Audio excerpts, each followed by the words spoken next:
સર્વ સાક્ષી સ્વરૂપ મહાદેવનું જે ધ્યાન કરે છે, ભગવાન શિવનું જે પૂજન કરે છે તે તો ધન્ય છે જ. પણ એવું કહ્યું, કોણ શિવનું ધ્યાન નથી કરતા, કોણ મહાદેવનું અર્ચન નથી કરતા, કોણ મહાદેવનું પૂજન નથી કરતા? તો કહ્યું મૂર્ખ કુર્વંતી. જે મૂર્ખ માણસો છે ભગવાન શિવનું ધ્યાન નથી કરતા, મૂર્ખ માણસો ભગવાન શિવનું અર્ચન નથી કરતા, મૂર્ખ માણસો શિવજીનું સ્મરણ નથી કરતા. અને જે કોઈ શિવનું સ્મરણ નથી કરતા તેની કોઈ દી ગતિ નથી થતી, એમને કોઈ દી સદગતિ નથી થતી. આવું ભગવાન વ્યાસે કહ્યું છે કે જે કોઈ, તેથી હું ગર્જના કરીને કહું છું, કોઈ પણ પરંપરામાં આપો, કોઈ પણ વિચારધારામાં આપ સંકળાયેલા હો, કોઈ પણ સંપ્રદાયમાં આપ હો, પણ મૂળમાં ભગવાન શિવ છે એ વસ્તુને યાદ રાખવી જોઈએ. આ શ્લોક ભગવાન વ્યાસજીએ ગાયો છે. ન પશ્યન્તિ મહાદેવં સર્વ સાક્ષિણમીશ્વરં એતદ એવ ન કુર્વન્તિ મૂર્ખ શંકર. જે મૂર્ખ લોકો શિવનું પૂજન નથી કરતા તેની કોઈ ગતિ નથી થતી, તેની સદગતિ નથી થતી. આવું ભગવાન વ્યાસજીએ શિવ મહાપડા ગ્રંથના પ્રારંભમાં કહ્યું છે. બહુ સુંદર વાત છે. શિવ પૂજાના તત્પર રહેનારો મનુષ્ય, પરમ શિવ ભક્ત મનુષ્ય, હે મુનિઓ, પોતાના જીવનને સાર્થક કરે છે. અને ભગવાન શિવ સુધી પહોંચવા માટે 3 પરંપરાઓ છે. એક તો ભગવાન મહાદેવના નિરાકાર લિંગ સ્વરૂપની પૂજા, બીજી પરંપરા છે રુદ્ર જાપ, ત્રીજી પરંપરા છે પંચાક્ષર મંત્રનો જાપ. ત્રિપરંપરા દ્વારા મનુષ્ય તાપત્રય હરમ અને મુક્તિને પ્રાપ્ત થાય છે. કેટલી સુંદર વાતો કરી છે. મુક્તિ માટે કોઈ વલખા મારવાની જરૂર પણ નથી ને. જે માણસ મુક્તિની ઈચ્છા ધરાવતો હોય તેના માટે રુદ્ર જાપ કરો, પંચાક્ષર મંત્રનો જાપ કરો, અથવા નિરાકાર ભગવાન મહાદેવના લિંગ સ્વરૂપની પૂજા કરો, અર્ચન કરો. એ જીવાત્મા બિન પ્રયાસ મુક્ત બને છે. આવું ભગવાન મહર્ષિ વેદવ્યાસજી કહે છે. અને શિવ મહાપડા ગ્રંથમાં લૌકિક કથાઓ જો જ નહીં વાત, જે આપણી સાંસારિક કથાઓ છે. હમણાં આમજામાં કથા હતી તો બહુ દ્રષ્ટાંતકમય કથા કહી, ભાવાત્મક કથાઓ, સાંસારિક બધા દ્રષ્ટાંતોથી માણસો રડે, શ્રોતાઓ રડી પડે, ધ્રુસકે રડી પડે. તો શ્રોતાઓ શું કહ્યું ખબર? આમજામાં બહુ સરસ કથા, બહુ સરસ કથા. મેં કહ્યું એ કથા નહીં હતી, કથણી હતી. સાસુઓના દ્રષ્ટાંતો કોઈ કથા છે? બાપ દીકરાના દ્રષ્ટાંતો કોઈ કથા છે? ભાઈના દ્રષ્ટાંતો કોઈ કથા છે? જે લૌકિક વાતો કરી એ કથા છે? હેદુને કથા ન કહેવાય, તેને કથણી કહેવાય. અને લોકોને કથણી વાલી લાગે છે. કથામાં પ્રેમ રાખનારા તો શ્રોતાઓ કોઈ હોય છે, જેને પ્રભુની કથાનું શ્રવણ કરવું હોય છે. લોકોને એવું ગમે છે, લૌકિક વાતો ગમે છે, લોક સાહિત્ય જરૂર છે. મારે તો તમને શિવ મહાપડા ગ્રંથની ગહન વાતો સમજાવવાની છે, સંભળાવવાની છે. એવું મનમાં ધારી નથી આવ્યું કે ગામડાના માણસો છે ન સમજી શકે. ગામડાનો માણસ જે સમજી શકે ને એવું શહેરમાં રહેનારો માણસ પણ સમજી ન શકે. ગામડાના માણસો પાસે કોઠા હોવું જ હોય છે. ભલે યુનિવર્સિટીમાં ભણ્યો ન હોય, પણ એની કોઠા હોવું જ, એની દીર્ઘ દ્રષ્ટિ, તેની દિવ્ય દ્રષ્ટિ એ અલૌકિક હોય છે. પણ બહુ હૃદયથી પ્રાર્થના, ધ્યાન આપજો. મુક્તિદમ તત્રયં પ્રભુર મનોય શિવ. હે મહાત્માઓ, પહેલો માર્ગ લિંગાર્ચનમ રુદ્રજમ પંચાક્ષરં જપસ્તથા. પંચાક્ષર મંત્રનો જાપ કરો. હાલતા ચાલતા, બેસતા, ઉડતા, ખાતા, પીતા, ઊંઘતા, જાગતા, પવિત્ર અવસ્થામાં, અપવિત્ર અવસ્થામાં, ઘરમાં, વનમાં, સ્મશાનમાં, કોઈ પણ સ્થિતિમાં જપે પંચાક્ષરમ સર્વ સિદ્ધિ લભે નર. દુનિયાની દરેક સિદ્ધિને પ્રાપ્ત કરવી હોય એમને પંચાક્ષર મંત્રનો જાપ કરો. પણ સિદ્ધિ એટલે શું? કોઈને ફૂંક મારીને ચકલી બનાવી દેવી એ સિદ્ધિ છે?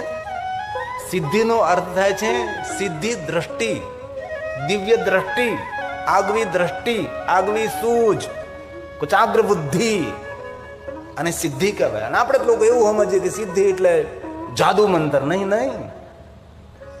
શ્રદ્ધા અને વિશ્વાસનો વાત અલગ છે, બાકી જાદુ વસ્તુ અલગ છે. લોકો એની પાછળ દોડે છે. એ સિદ્ધિનો અર્થ થાય છે દૂર દ્રષ્ટિ, દીર્ઘ દ્રષ્ટિ, દિવ્ય દ્રષ્ટિ. ભગવાન મહર્ષિ વેદવ્યાસ કહે છે સતત પ્રયત્ન પૂર્વક મહાદેવને જે શુભ કથાનું શ્રવણ કરે છે. ધ્યાન દીजिए और हृदय में एक बात याद रखिए कि कथा कोई वार्ता નથી, કથા વ્રત છે. દુનિયાના દરેક વ્રતો આપણે કરી ન શકીએ, પણ જો કથાનું શ્રવણ કરીએ તો દરેક વ્રતોનું ફળ કથા શ્રવણ કરવા માત્રથી પ્રાપ્ત થાય છે. તેથી આ કથા વ્રત છે. કથા કલ્પ વૃક્ષ છે, કથા કામધેનુ છે. ચરિત્રમ દેવ દિવસ્ય મહાદેવસ્ય અપારમ પરમોદારમ ચતુર્વર્ગસ્ય સાધનમ.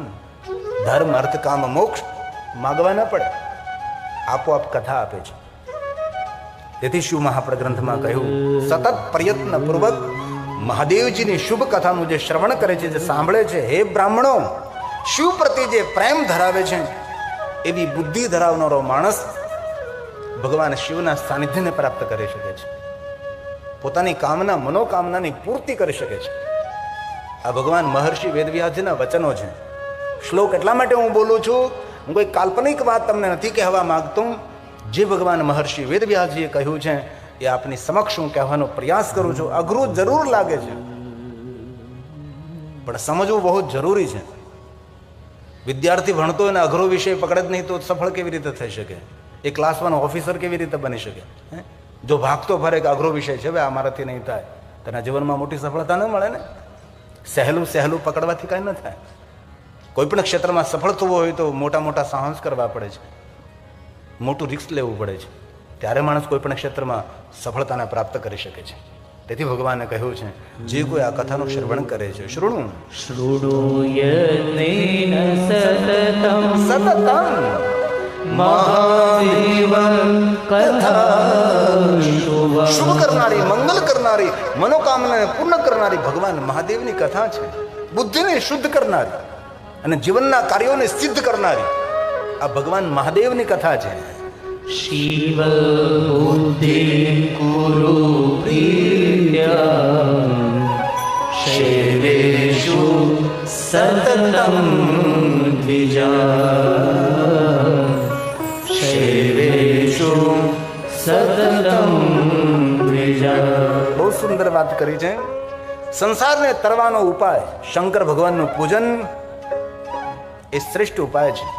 ભગવાન મહાદેવ પ્રતિ ભાવ, ભગવાન શિવજીનું અર્ચન, ભગવાન શિવજીનું દર્શન મનુષ્ય ભવ પાર તરી શકે છે. સંસાર તરણો પાર. સાગરને તરવા માટે તો મોટા મોટા જહાજો હોય છે, 7 સમંદર તમે તરી શકો છો, પણ મોટામાં મોટો જો સમંદર હોય તો જીવન સમંદર છે. તો સંસાર સાગરમાંથી જેને તરવું હોય તેના માટે આ ઉપાય છે. ભગવાન શિવની કથાનું શ્રવણ કરવું, મહાદેવનું પૂજન કરવું, શિવજીનું સ્મરણ કરવું, ભગવાન શંકરજીને યાદ કરવા. ધ્યાન દીजिए સંસાર તરણોપાય શંકર શિવ પૂજન. ભગવાન શિવનું પૂજન કરો, મહાદેવનું અર્ચન કરો. અનેક એવા શિવ ભક્તોને મેં જોયા છે કે મહાદેવના પૂજન વગર મુખમાં જલ ન મૂકે, ભગવાન શિવની પૂજા વગર મુખમાં અન્ન ન મૂકે. આવા મહાદેવના ભક્તો આ ધરતી પર અત્યારે પણ વર્તમાનમાં છે. કોઈ પણ કાર્યનો પ્રારંભ કરે, મહાદેવનું દર્શન કરે, મહાદેવનું પૂજન કરે છે, શિવનું સ્મરણ કરે છે. આંખ ખુલે મહાદેવને યાદ કરે છે, નિંદ્રા ખુલે શિવને યાદ કરે છે. જો આ શિવ કથા છે એટલે હું શિવજીનો મહિમા સમજાવીશ. અન્ય બીજી કોઈ અપેક્ષાઓ નહીં રાખતા. અને સદગુરુનું સાનિધ્ય છે. અને ભગવાન શંકર જગતગુરુ તો છે જ, અને ભગવાન શંકર તો ત્રિભુવન ગુરુ છે. દેવતાઓનો ગુરુ બૃહસ્પતિ દેવ છે, અને બૃહસ્પતિનો ગુરુ શિવ છે. અને આપણે આ સદગુરુની છત્ર છાયામાં મહાદેવની કથા સાંભળવાનો અવસર મળ્યો છે. સદગુરુ પરંપરા છે. તો બહુ સુંદર વાત કરી છે. જેને ભવ પાર થવું હોય તેના માટે શિવ પૂજનમ શંકરમ સંસાર તરણો પાર. સંસાર તરણોપાય. એક એક શ્લોક મહાદેવનું આરાધન છે. એક એક શ્લોક આપણને પુણ્ય આપે છે. એક એક શ્લોક પાપમાંથી મુક્ત કરે એમ નહીં, એ ખોટી વાત છે. ઘણા માણસો એમ કે કથા સાંભળવાથી પાપમાંથી મુક્તિ મળે. હું આપણે પાપિયા છીએ? આપણે જાતને શા માટે આપણે પાપી કહીએ ભાઈ? કથા સાંભળવાથી પાપમાંથી મુક્તિ તો મળે ન મળે, કથા સાંભળવાથી પુણ્ય મળે છે. અને જે માણસમાં પાપ હોય ને એને કથા સાંભળવાનો વિચાર પણ ન આવે. કથા શ્રવણ કરવાનો દિવ્ય વિચાર એ પણ એક પુણ્યનું ફળ છે. જેની પાસે પુણ્ય ન હોય તેને સારા વિચારો પણ ન આવે, સારો માર્ગ પણ ન દેખાય, કથા શ્રવણ કરવાનો અવસર પણ તેમને મળે ન મળે. જેની પાસે પુણ્ય નથી, જે કાંઈ આપણે અત્યારે 3-3 કલાક બેસીએ છીએ, આપણે પુણ્યનું કોઈ ફળ છે એટલે કથાનું શ્રવણ કરી રહ્યા છે. તો ભગવાન વ્યાસ બોલે છે, સંસાર તરણો પાય શંકર સેવ પૂજન. શિવની પૂજા કરો. તતસ્ત્વં સર્વભાવેન શિવં પૂજય શંકરં. શિવં પૂજય શંકરં. કેટલી સુંદર વાત કરી છે. હવે ભગવાન વ્યાસજી ખુલાસો કરે છે. હું બંને માટે કરું છું, કહું છું, નર માટે પણ કહું છું, નારીઓ માટે પણ કહું છું. આ સ્પષ્ટતા કરી છે કે કોઈ એવું નારી એવું ન સમજે કે જે કાંઈ કહેવાય છે એ પુરુષો માટે કહેવાય છે. તેથી ભગવાન વ્યાસે કહ્યું કે જે કાંઈ હું કહી રહ્યો છું એ દરેકે અનુસરણ કરવાનું છે. નરો ભવતુ વા નારી, નર હોય કે નારી હોય, સૌને માટે હું કહું છું, કોઈ એક જાતિ માટે નથી કહેતો. હવે ભગવાન વ્યાસજીએ સ્પષ્ટતા કરી છે. પુરુષ હોય કે નારી હોય, દરેકે ભગવાન મહાદેવજીનું, સદાશિવજીનું પૂજન કરવું જોઈએ. જે કોઈ શિવજીનું પૂજન કરે છે એમને ધર્મ, અર્થ, કામ અને મોક્ષની પ્રાપ્તિ થશે, પરમ મુક્તિ તેને ઉપલબ્ધિ થશે. તેથી ભગવાન મહર્ષિ વ્યાસજીએ સ્પષ્ટતા કરી છે. સુનિએ જરા. નરો ભવતુ વા નારી મામભ્યર્ચે સદા શિવં ધર્માર્થં ચ કામં ચ પ્રાપ્યં મુક્તિં ચ વિંદતિ. પ્રાપ્યં મુક્તિં ચ વિંદતિ. આ કથા પ્રયાગ તીર્થની અંદર સૂત પુરાણે ગાય છે. અને પ્રયાગ તીર્થ કોઈ સામાન્ય તીર્થ નથી, દરેક તીર્થોનો રાજા છે અને ચક્રવર્તી રાજા છે.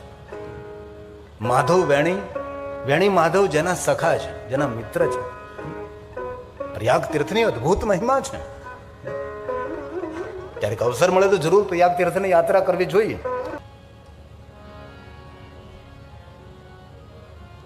અમે ગયા વર્ષે પ્રયાગ તીર્થમાં કથા કરવા માટે ગયા હતા. ત્યારે એક પ્રયાગ તીર્થના મહાત્મ્ય માટે એક સુંદર રચના કરી હતી કે પ્રયાગ તીર્થનો મહિમા શું છે. હિન્દીમાં છે, કારણ કે ગુજરાતની અંદર ગુજરાતી ભાષા, ગુજરાત બહાર નીકળો એટલે હિન્દી ભાષા છે. જ્યાં ગંગા, યમુના, માતા સરસ્વતી જ્યાં નિવાસ કરે છે, તીર્થરાજ પ્રયાગ છે, વેણી માધવ છે, અનેક તીર્થો છે. ભારદ્વાજ ઋષિ, જ્યાં ભગવાન રામજીની કથાનું ગાયન થયું, યાજ્ઞવલ્ક મહારાજ, સૂત और शैनक आदि महात्माओं सुंदर कथा भूमि है. यहाँ सुतेला हनुमान છે, જેનું નામ છે લેટા હુआ हनुमान, લેટા હનુમાન, સુતેલા હનુમાન છે. જેમ આપણે સાળીપુર હનુમાન છે, ગુરખિયા હનુમાન છે, ઉતાવળા હનુમાન છે, રોકડિયા હનુમાન છે, ટાંગ તોડ હનુમાન છે. હનુમાન છે કેટલા જો તો વિચાર કરો. એક ગામમાં કથા ટાંગ તોડ હનુમાન, મેં કીધું સરસ ટાંગ તોડ. આવા અનેક હનુમાનજીના નામો છે. તો પ્રયાગ तीर्थમાં लेटे हुए हनुमान जी. 1 मिनट के लिए प्रयाग तीर्थ को याद करें भाव से और आदर के साथ.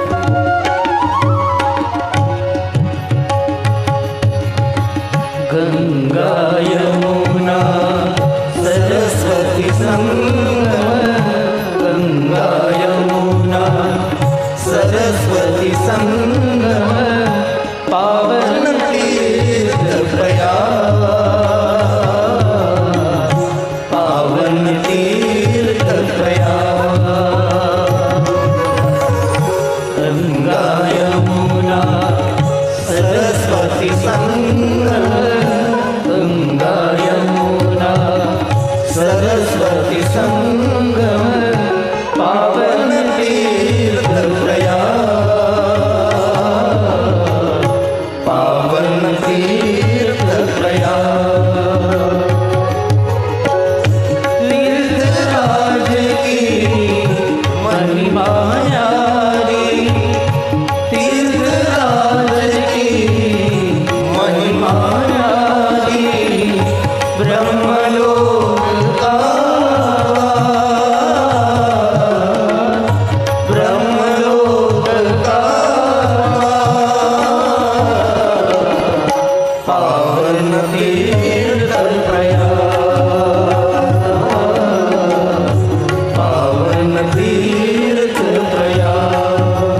વેદવ્યાસજીએ એક શ્લોકમાં 3 દેવતાઓની વંદના કરી છે.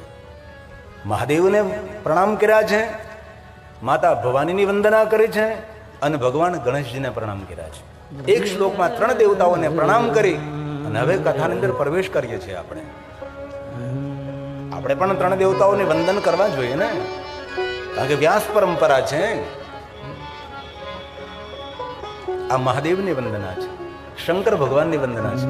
शब्दों पर ध्यान दीजिए और गंभीरता से कथा का श्रवण करिए. कथा में तमे पण बेसो, तमारू मन पण कथा में रहे एवी प्रार्थना है. आ शिव महापुराण ग्रंथ कोई सरल विषय नहीं, बहुत कठिन विषय है. તેથી મનને શાંત કરી સંપૂર્ણ બધી ચેતનાઓને સંકેલી અને સંપૂર્ણ કથામાં સમર્પિત બનીને ભગવાન મહાદેવની કથા આપ સાંભળો. ભગવાન વ્યાસ બોલે છે,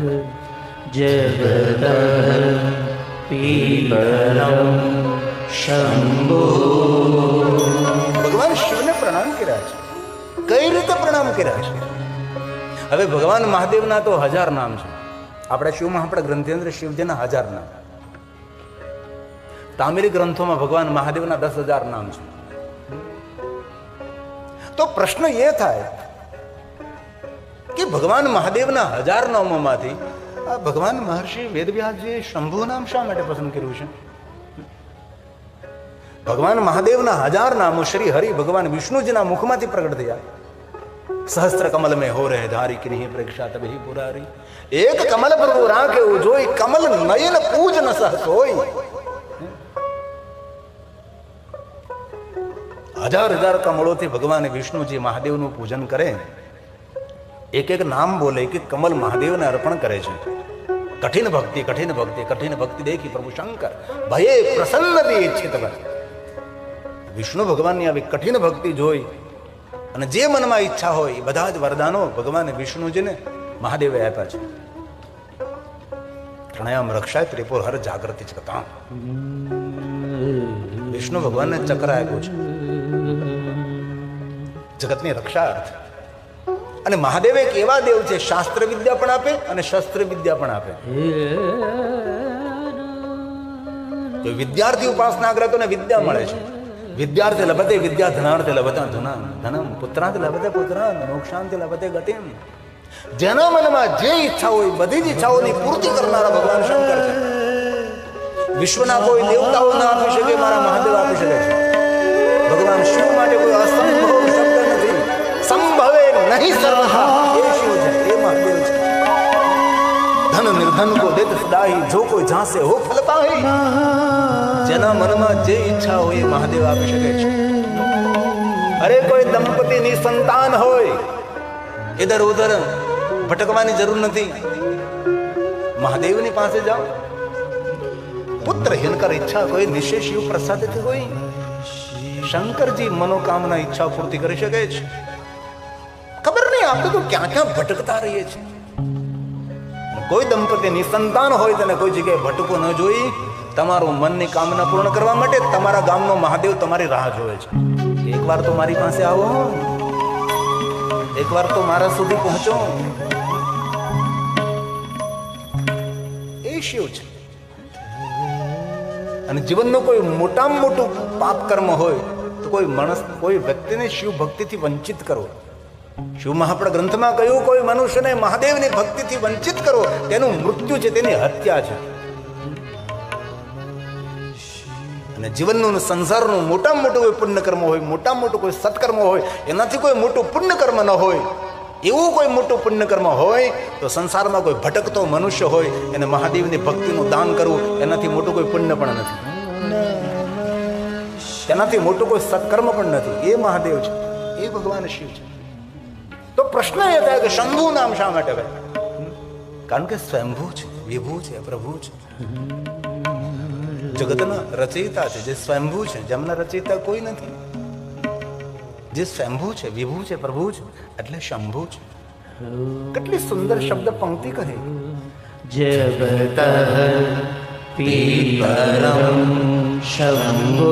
આખા જગતના પિતા છે ભગવાન શિવ. પિતરમ આપણા પૂર્વજ છે, આપણા પિતૃઓ છે.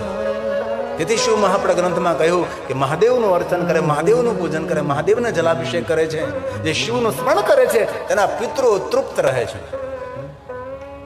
પિતૃને તૃપ્ત કરવા માટે શ્રેષ્ઠ કોઈ ઉપાય હોય તો શિવાર્ચન છે, મહાદેવની સાધના, મહાદેવની ઉપાસના છે. જ્યારે મહાદેવને આપણે જલ ચડાવીએ છીએ ત્યારે સર્વ પિતૃ તૃપ્ત બને છે. આપણે સૌ શિવના સંતાન છે. બ્રહ્માએ નારદને કહ્યું કે નારદ, જે કાંઈ તમારી આંખો દ્વારા દેખાય ને શિવ અને શક્તિનો વિસ્તાર છે. તેથી શિવ અને શક્તિ જગતના માતા પિતા છે, આપણા સૌના માતા પિતા છે. ભગવાન શિવ અને શક્તિ છે. માતા મે પાર્વતી દેવી પિતા દેવો મહેશ્વર, પૂરા જગતના માતા પિતા શિવ છે. અને જે શિવને સ્વીકારતો નથી, આદિ અનાદિ ભગવાનને સ્વીકારતો નથી, તેના માટે જીવન અપૂર્ણ છે, એ જીવનમાં પૂર્ણ નથી. એ શિવ છે. માતા મે પાર્વતી દેવી પિતા દેવો મહેશ્વર, બાંધવા શિવ ભક્તાશ્ચ સ્વદેશો ભુવનત્રયં, સ્વદેશો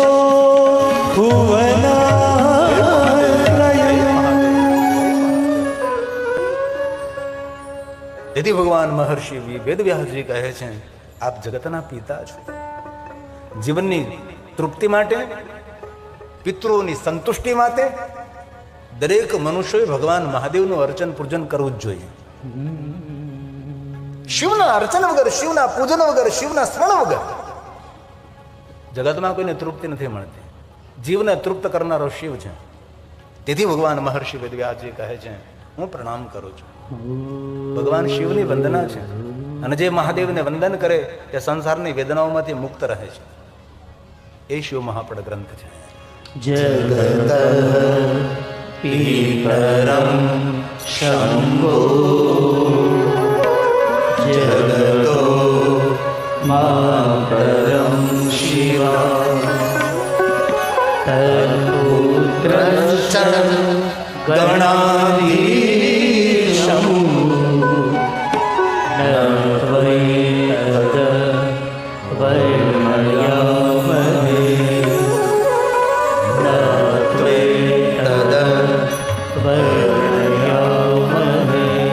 ભગવાન વ્યાસજી ઊંચા હાથ કરીને કહે છે, હે ભગવાન મહાદેવ, હે મા ભવાની, ભગવાન ગણેશજી, તમારા ગુણોનું વર્ણન કરવા માટે હું સમર્થ નથી, હું અસમર્થ છું. ન તવે તદ વર્ણ્યા મહે, હું ગુણોનો વિસ્તાર કેવી રીતે કરી શકું? આપના ગુણ હું કઈ રીતે ગાઈ શકું? અસિત ગિરી સમમ સ્યાત કજ્જલમ સિંધુ પાત્રે.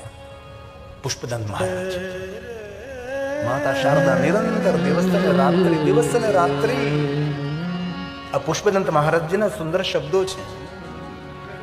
અસિત ગિરી સમમ કજ્જલમ સિંધુ પાત્રે, સમુદ્રનું જલ એકત્ર કરી એની શાહી બનાવવામાં, કલ્પવૃક્ષની ડાળે કલમ બનાવવામાં મા શારદા દિવસ અને રાત્રિ લખે તો પણ તદપી તવ ગુણા નામ. અસિત ગિરી સમમ કજ્જલમ સિંધુ પાત્રે સુરતરુવર શાખા લેખની પત્ર મૂર્વી. પૂરી પૃથ્વી જેવડો કાગળ લેવામાં આવે તો પણ લિખતી અધિગૃહીત્વા શારદા સર્વકાલમ તદપિતવ ગુણાના મીશ પારં નયતિ, તદપિતવ ગુણાના મીશ પારં નયતિ. ભગવાન વ્યાસજી કહે છે, હું સમર્થ નથી, હું અસમર્થ છું. જેનો મહિમા કોણ સમજી શકે, કોણ સમજાવી શકે છે? દિશાથી પર છે, દેશથી પર છે, કાળથી પર છે, બુદ્ધિથી પર છે, શબ્દોથી પર છે, પુરાણથી પર છે. જે વસ્તુ પુરાણ સાથે જોડાયેલી હોય તો તેને સમજી શકાય, જે વસ્તુ શબ્દો સાથે જોડાયેલી હોય તો તેને પણ સમજી શકાય છે, જે વસ્તુ બુદ્ધિ સાથે જોડાયેલી હોય તો પણ સમજી શકાય છે, જે વાત વિચારો સાથે જોડાયેલી હોય તો પણ સમજી શકાય છે. પણ જે વસ્તુ સર્વથી પાર હોય એને કઈ રીતે સમજી શકાય?